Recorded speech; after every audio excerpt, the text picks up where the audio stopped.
Sophie Cunningham throwing her hat in the ring of political grift and then turning around and saying, but you'd be surprised about my beliefs. A lot of people like to think I'm right wing, and I'm not. But this to me just seems like common sense.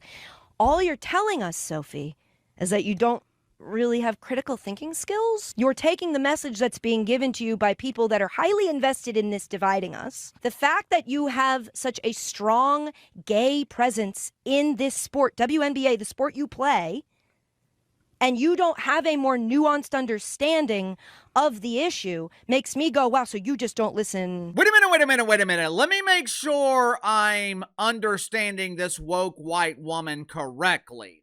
Katie Nolan. But my name is Katie. It doesn't matter what your name is. Katie Nolan is accusing Sophie Cunningham of being a grifter because she does not want dudes in the WNBA.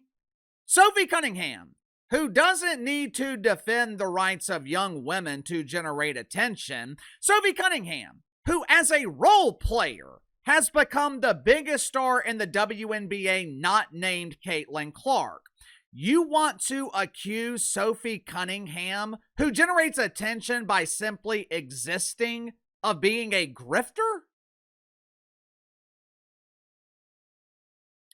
If anyone is a grifter in this particular scenario, it's Katie Nolan, the same Katie Nolan who has been a miserable failure with every mainstream media opportunity that she has been given.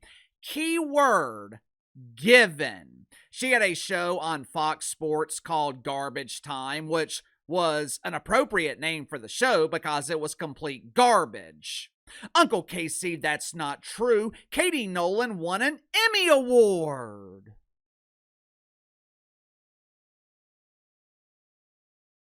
I'm supposed to think the show was successful because Katie Nolan was acknowledged by the weirdos in Hollywood?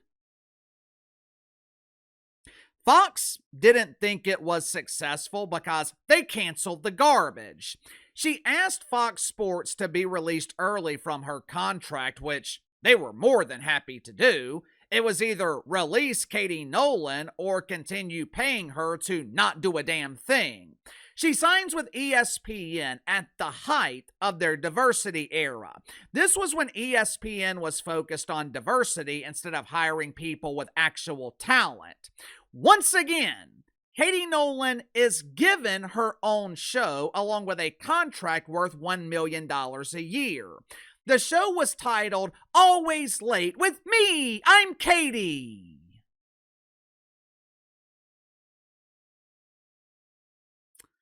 My guess is you've never heard of it because no one was watching. The show was canceled after being on the air for 2 years. Now, according to Katie Rue, it was difficult for me to fit in at ESPN. My bubbly personality, my girl power. It wasn't the right fit at the network that's dedicated to diversity.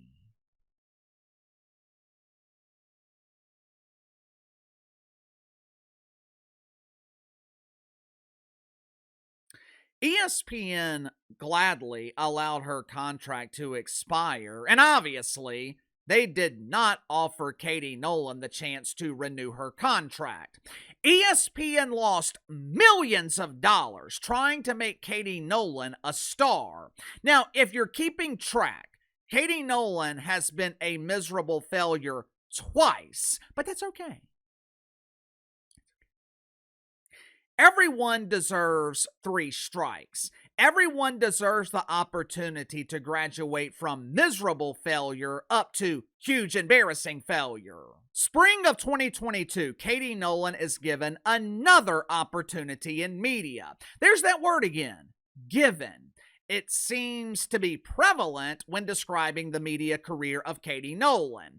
This time, she was given the chance to call Major League Baseball games for Apple TV. Now, what were her qualifications? How much experience did she have calling Major League Baseball games? To my knowledge, none. But in their infinite brilliance, Apple TV decided to give Katie Rue a job anyway. She was so bad. She was so despised by fans of Major League Baseball. After one season, Katie Nolan was politely asked to leave. Are you noticing a trend here? Are you noticing a pattern? Katie Nolan is given an opportunity in media, and every time she is politely asked to get off my TV.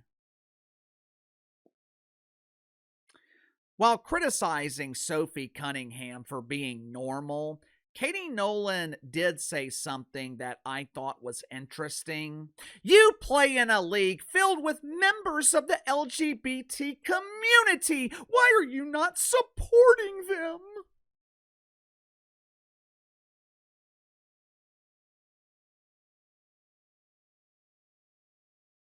My question is, why would WNBA players not be supporting Sophie Cunningham?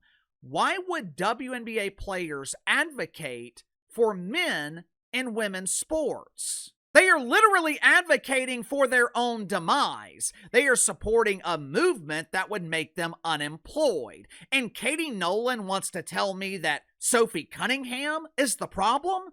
Sophie Cunningham is the one who lacks critical thinking skills? Nowadays, Katie Nolan is an independent creator here on YouTube. Last month, her channel generated 238,000 views. Maybe she does well on audio-only platforms. I don't know. And look. I don't wish failure on Katie Nolan. I just find it ironic.